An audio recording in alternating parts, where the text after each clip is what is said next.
À événement spécial, émission spéciale, nous sommes vendredi, on était obligé de s'arrêter pendant quelques minutes pour parler de l'énorme news qu'on a appris hier soir.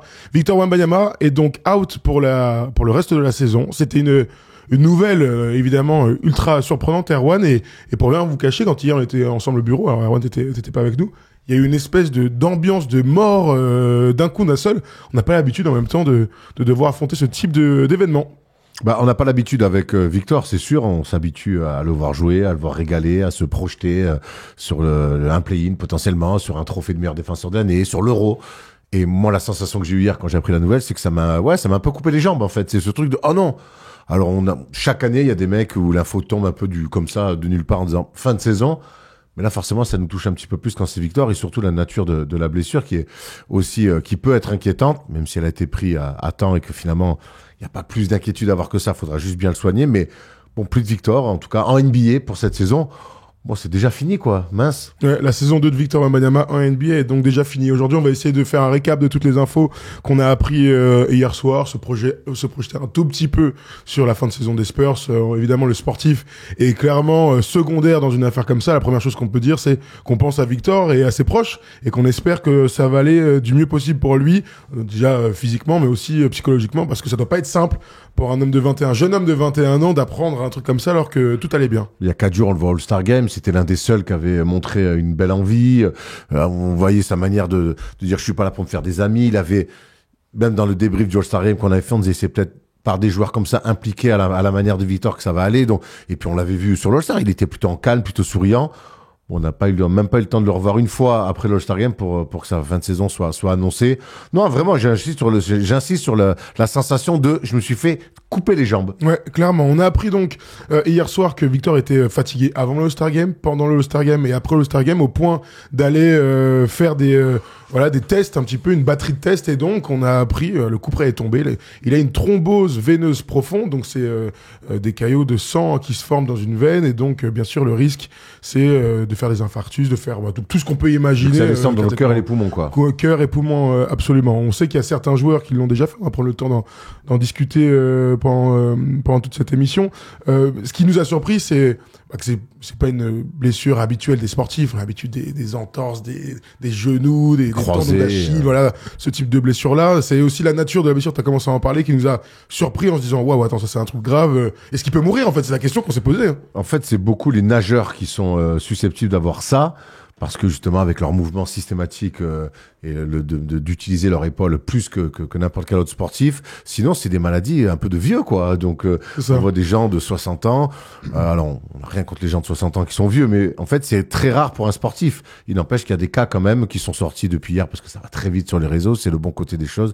Brandon Ingram a eu ça, il a eu une vingtaine de matchs. Ouais, Brandon Ingram en 2019 a manqué 19 matchs, il est revenu. Oscar Thompson l'année dernière a manqué plus de 30 matchs, il est revenu, même si le protocole est très très lourd. On a aussi vu Ludovic Fabregas, le joueur de l'équipe de France de handball, à 21 ans, avoir ce même type de choses. Il y a aussi bien sûr l'exemple de Chris Bosh qui a eu ça dans le mollet, et puis c'était remonté ensuite dans ses poumons. La grande différence, c'est que Chris Bosh avait 32 ans. On se souvient qu'il avait tout fait pour revenir. Il était revenu, ça a pas duré longtemps parce que c'était récalcitrant et que on pouvait pas. C'était trop risqué de le laisser jouer. Les médecins, tu te souviens, il y avait eu un imbroglio incroyable entre la NBA, les médecins et tout. On comprenait pas tout ce qui se passait. Les médecins ont gagné au final. Mais il a arrêté sa carrière. Médical a gagné malgré un Chris Bosh bien remonté pour jouer.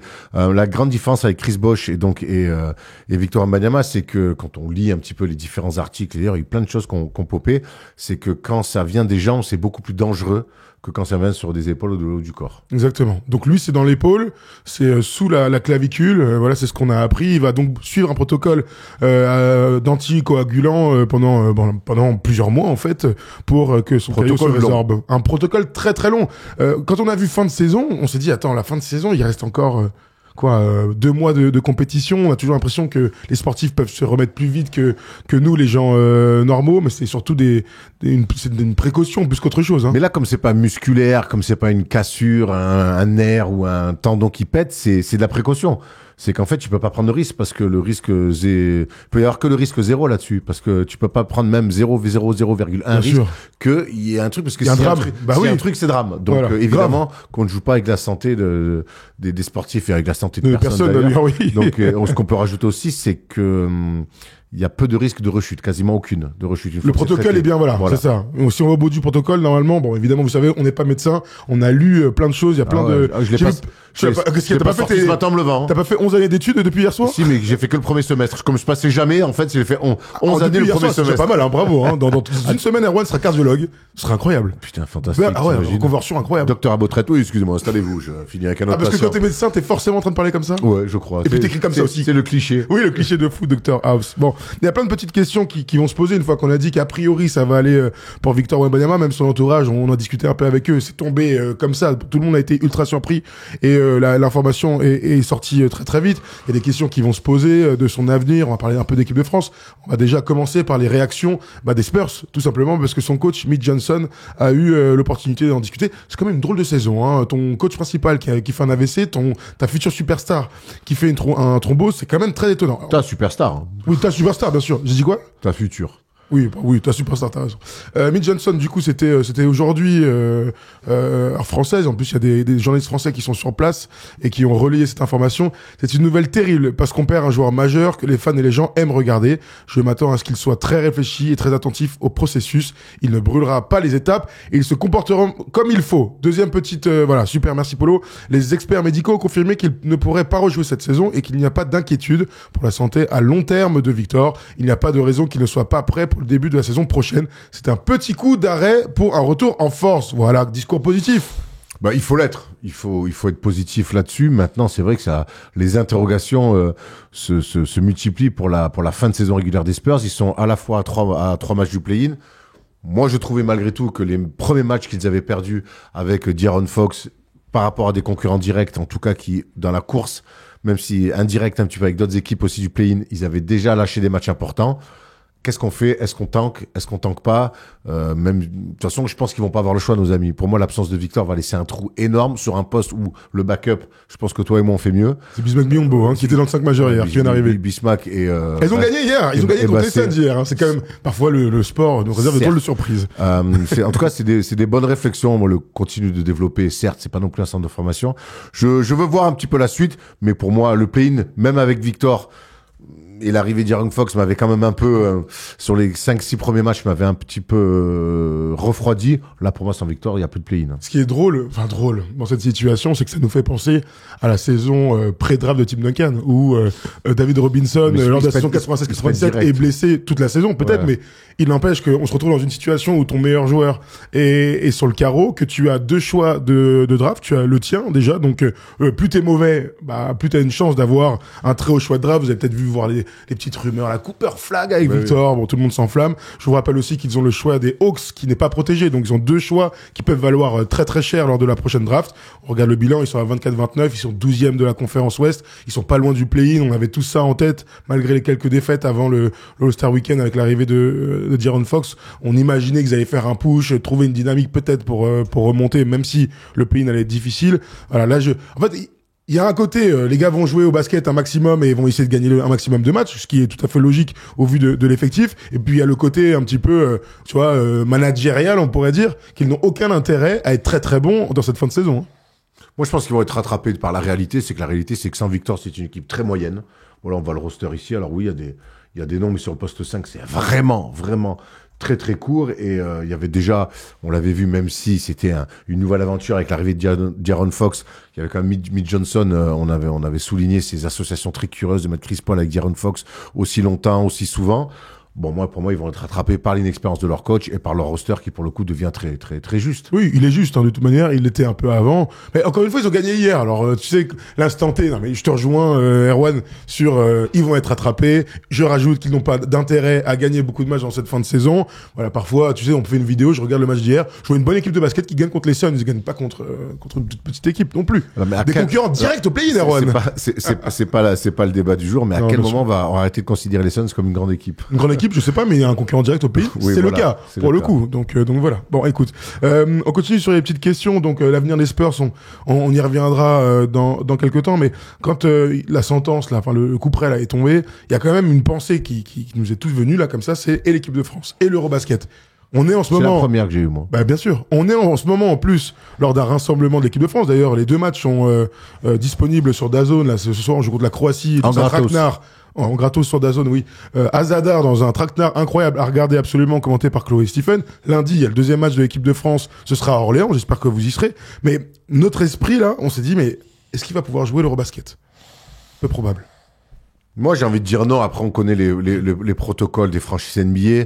Victor qui finit pas la saison régulière, les Spurs qui vont pas en play-in. J'ai du mal à croire que les Spurs laissent Victor aller se relancer avec l'équipe de France. Maintenant, on sait aussi que Victor a une voix qui porte plus que peut-être certains autres joueurs normaux.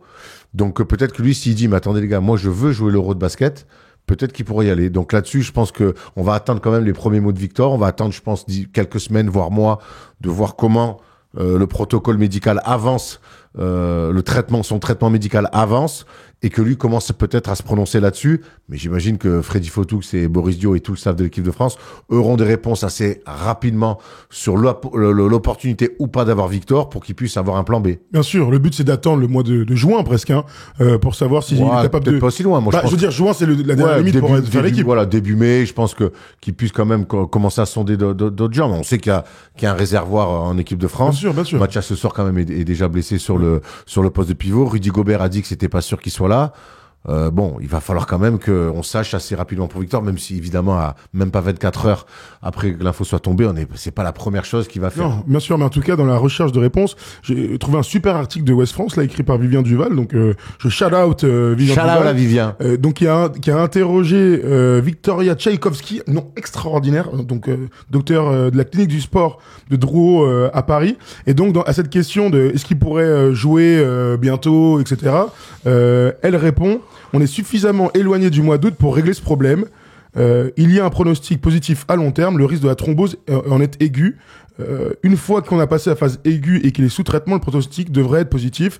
Donc, on est à quasiment 100% sûr de son retour sur le terrain. Et donc, on peut avoir un embryon d'espoir de l'imaginer lors de l'Eurobasket cet été. Il faut vraiment bien décortiquer les mots. C'est Victor Wembanyama, 2 points, fin de saison régulière, en fait. C'est ça, la vraie info. Saison régulière, donc c'est mi-avril. Oui. On est début mars quasiment, fin février, début mars. Donc c'est 2 mois et demi. Non, c'est pas si énorme que ça. Parce que c'est vrai que le mot fin de saison, on s'attache à ça, on a l'impression qu'il va arrêter 8 mois. C'est pas le cas. Mais pour Brandon Ingram, c'était aussi une fin de saison, il a repris l'année d'après. Pour Ausar Thompson, c'était une fin de saison, il a repris l'année d'après. Mais ils n'avaient pas des échéances avec leur équipe nationale. Donc, sachant qu'en plus, il y a une vraie fenêtre pour qu'on soit champion d'Europe. Donc écoute, on verra. Et on sait que l'équipe de France, Victor avait déjà dit qu'il était intéressé, qu'il voulait venir cet été. Écoute, en tout cas, on croise les doigts, d'abord pour lui, et ensuite pour le voir avec les Bleus cet été. Et évidemment, s'il ne fait pas l'Eurobasket, notre but, c'est qu'on le voit sur les terrains de basket pendant 20 piges. Donc, rate ton Euro, soigne-toi, Victor, refais-toi une santé, de ouf pour revenir lors de la prochaine saison NBA. Ce qu'on souhaite, c'est qu'il puisse rejouer au basket, parce que c'est quand même ça le grand truc, c'est que pendant 15 minutes, on s'est dit, waouh, on en a fait des tonnes, et c'était mérité, le plus grand prospect de l'histoire. Ce serait un coup d'arrêt terrible, mais ça montre aussi à quel point les carrières, les vies et tout, ça tient qu'un fil quelque part. Ça nous rappelle ça, en fait. Ça peut, et c'est vrai que quand le thrombose est sorti là, en fait, on a regardé tout. Il y a des cas plus graves que d'autres. Il y a des gens qui ont vraiment dû arrêter leurs activités. Donc c'est vrai que le temps qu'on ait des avis de spécialistes, en fait, il y a un petit peu tout qui est passé. Les exemples de Chris Bosh qui a dû mettre un terme à sa carrière. D'autres exemples, même, on pense à l'ex Miss France, Alexandra Rosenfeld, qui a vécu le martyr avec une. Ouais. Elle faisait du yoga, énormément de yoga. À la hanche, elle peut plus faire du yoga. Donc c'est la première info moi que j'ai eue. Je me suis dit non, mais si elle peut plus faire du yoga, je me dis mais un mec qui est censé rouler sur le basket mondial pendant 15 ans, comment ça va faire? Donc voilà, il y avait pas mal de choses qui sont sorties. Finalement, en 24 heures, il y a quand même pas mal de trucs assez rassurantes sur l'avenir de Victor. Bon, voilà, on a fait à peu près le tour, je pense, autour de cette information capitale. Non, mais c'était important, je pense, quand même, de sacraliser un peu ce moment-là, de quoi. Non, mais oui, t'as raison. Qu'est-ce qu'il y a? Non, mais c'était vrai, c'était important. Juste de dire ce qu'on avait appris depuis hier soir, et puis les motifs d'espoir, toujours. Voilà, moi, c'est ce que je garde en tête, du positif. Faut être positif dans ce type de moment-là, qui doit être très dur pour Victor lui-même, vu l'implication qu'il a dans son sport et le rythme de vie, l'hygiène de vie qu'il a. Parfois, voilà, tu te dis toujours, les gars qui sont en extrême bonne santé, ils peuvent être aussi, on parle de couper les jambes, ça arrive à tout le monde, malheureusement. Bon, voilà, on a fait le tour. On parlera bien sûr de tout ça lundi s'il y a d'autres avancées. C'est le premier vrai coup dur depuis que Victor est au Mets 92 oui, qu'on a comme ça de sa carrière tout court. De sa carrière. Oui. Jusque-là, il a toujours joué. Après, il était plus jeune, mais il a eu des blessures à Lasvel, il a enchaîné. Oui, mais... Depuis qu'il est au Mets, en fait, il a enchaîné. Depuis son breakout moment à Las Vegas, tout a... Voilà. Comme ça. C'est la première fois qu'on se dit. C'est le premier coup dur, ouais. Et du coup, on s'était quand même habitué au fait que Victor puisse enchaîner les matchs, les compétitions et surtout les grandes performances. Exactement. On pense à toi, Victor. On pense à toi, Victor. On pense à toute la famille. Voilà. Bon, vous nous dites, et j'espère, dans les commentaires, j'espère que vous serez positifs. Je veux rien voir de négatif. J'ai vu 2-3 trucs très chelous sur les réseaux sociaux hier soir. Bon, écoute, on n'est pas entouré que par des lumières. Je les ai vus. J'ai juste dit que je les avais vus. Pourquoi tu je les relais pas, Erwan. Ah, d'ailleurs, on a tous les commentaires des haters de Victor dans le truc. Quelle angoisse. Non. On soutient nos Français. Comme toujours. Allez, on se retrouve nous lundi pour la Libre Antenne, pour le Big Monday et pour la NBA Classic Games. Salut les mecs.